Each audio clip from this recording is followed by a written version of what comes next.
Hello students, now we are going to have our lesson which we will devote to modal verbs.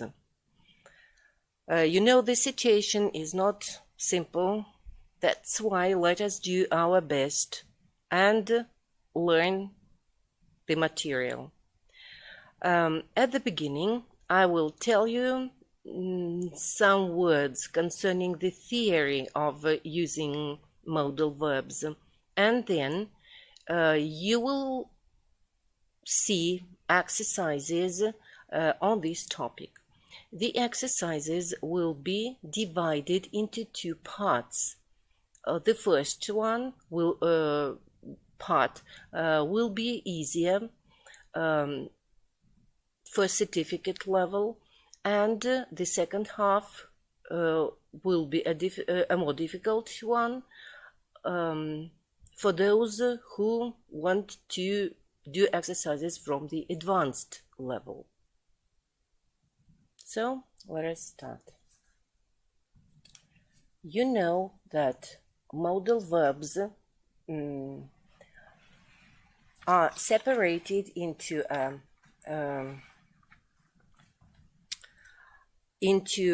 such a class which distinguish them from other verbs.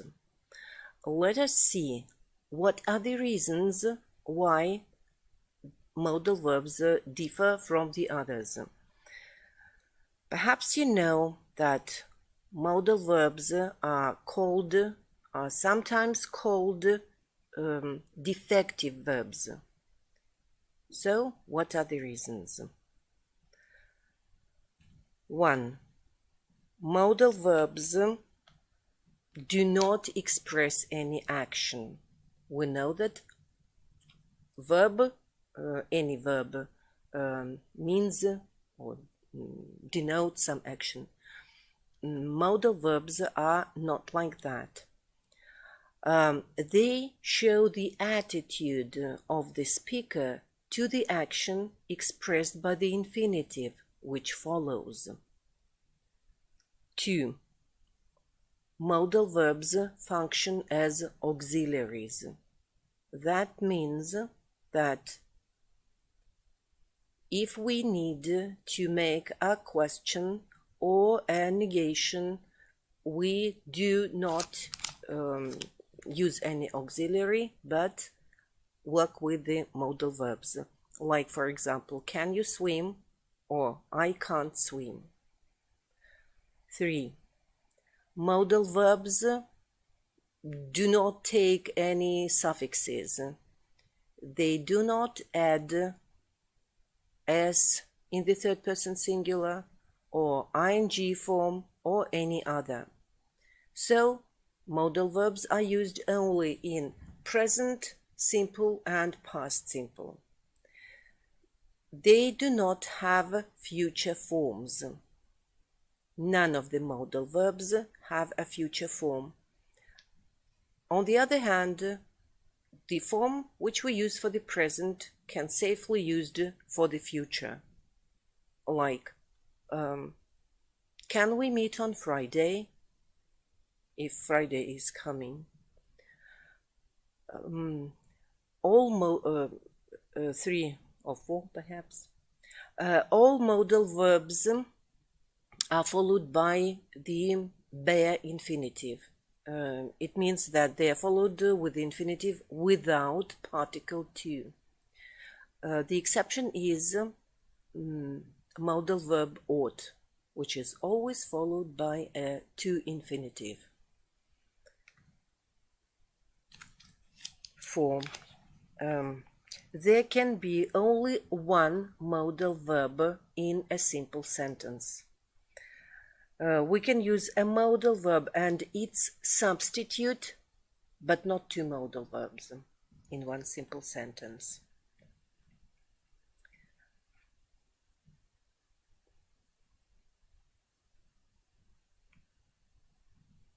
Modal verbs have no infinitive. Other expressions must be used instead.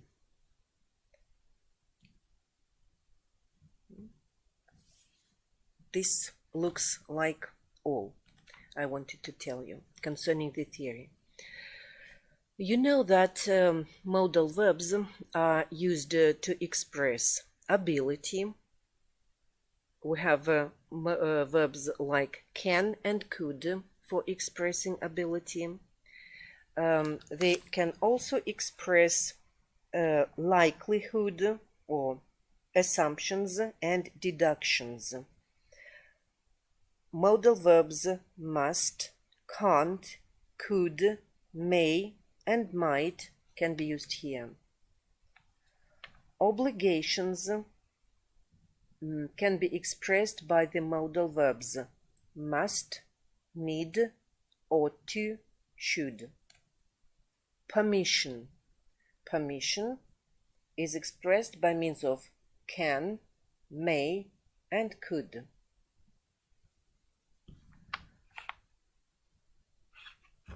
There are some other verbs which are by some grammarians called semi-modals.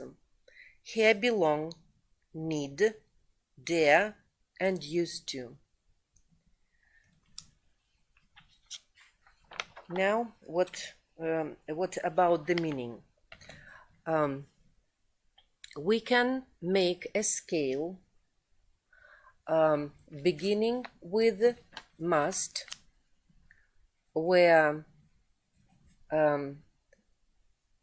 then go will, would, ought to, should, can, could, may, and might. This scale shows the difference in certainty or uncertainty, or in other words, we can speak here about the second meaning or secondary meaning of modal verbs. What do you want to say? That we know that modal verbs have their own meaning, like must expresses inescapable obligation. Then will and would express prediction. Should and ought to express escapable obligation. Can, could mean ability, and might and may mean permission. But all these modal verbs can express this or that degree of certainty. The degree, as I have said, we can show on that scale. So must means the strongest certainty, might means the slightest. I must say that all modal verbs keep their first meaning anyway, even though they may express this certainty or uncertainty, such meaning as, for example, obligation or ability will be present anyway. Then let us think. I have said that in the first meaning, modal verbs can have only two tenses, present and past grammatically. How can we see, how can we show that this or that modal verb expresses the reference to the present or past in their secondary meaning? You must understand that if we speak about the secondary meaning, the form of the modal verb doesn't denote the tense, the reference to the tense. Like, I mean, the form could doesn't mean that it is past in comparison with can. It only means that we have a slighter degree of certainty. This slighter degree of certainty, by the way, also mean politeness, and they sound more official. So I return to my idea concerning the reference to the present or past in the of modal verbs in the secondary meaning. In this case, only the form of the infinitive can help us. If we want to refer the action to present, we use simple infinitive. Like, for example, we can start our meeting easily, or we can have our meeting easily.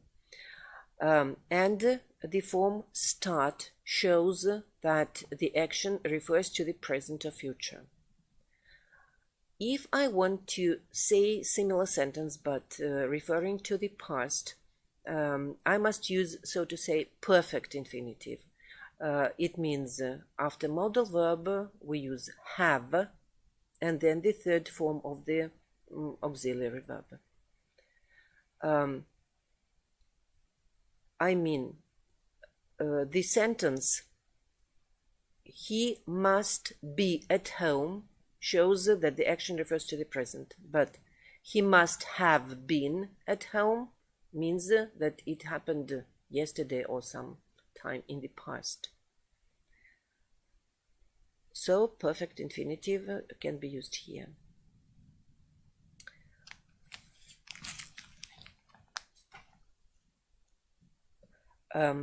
I must also add that in present,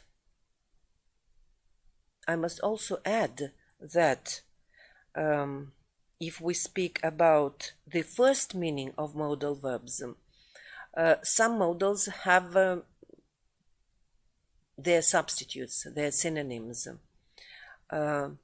Like we know that must has two synonymous expressions. They are to have to and to be to. To have to means some obligatory action which some person has to do due to the circumstances. It shows that it is not his or her choice, but the circumstances that make them do it.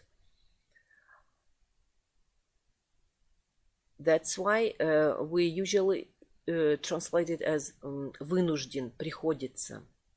What concerns to be to, it means prearranged, some prearranged action, previous arrangement.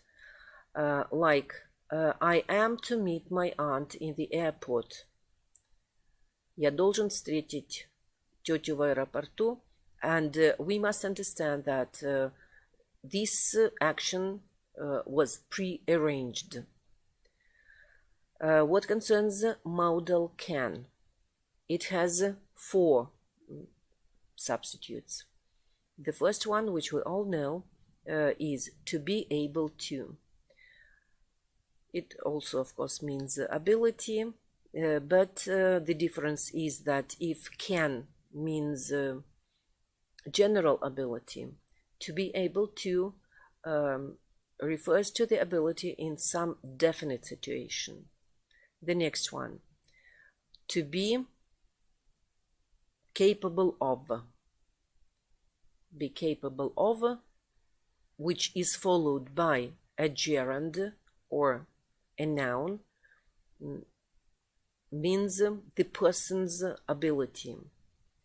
The third one, to manage to.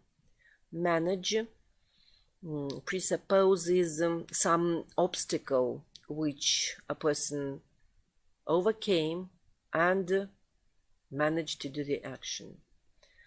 And the last one is to succeed in, which is also followed by either a gerund or a noun. Succeed, due to the form of the verb, means successful completion of the action. I want to draw your attention to the fact that to be able to and to manage to are followed by infinitives, while to be capable of and to succeed in are followed by gerunds. The next verb which has substitutes is may. May can be substituted by to be allowed to or to be permitted to, meaning permission or absence of permission. The difference in meaning is very slight. I can only say that to be permitted to sounds rather official. And as you have noticed perhaps, both of the substitutes are used in passive. None of modal verbs has passive form. Substitutes do have. One more important thing that I want to draw your attention to is modal verbs are followed by bare infinitives, as I have said, except ought to. All the substitutes are followed by to infinitives or gerunds, as I have mentioned. Besides, if we want to make negative or interrogative forms, we should use either be if it is present in the expression, or we can use any auxiliary depending upon the tense you want to use this modal expression in. Modal expressions can be used in practically any tense. Now,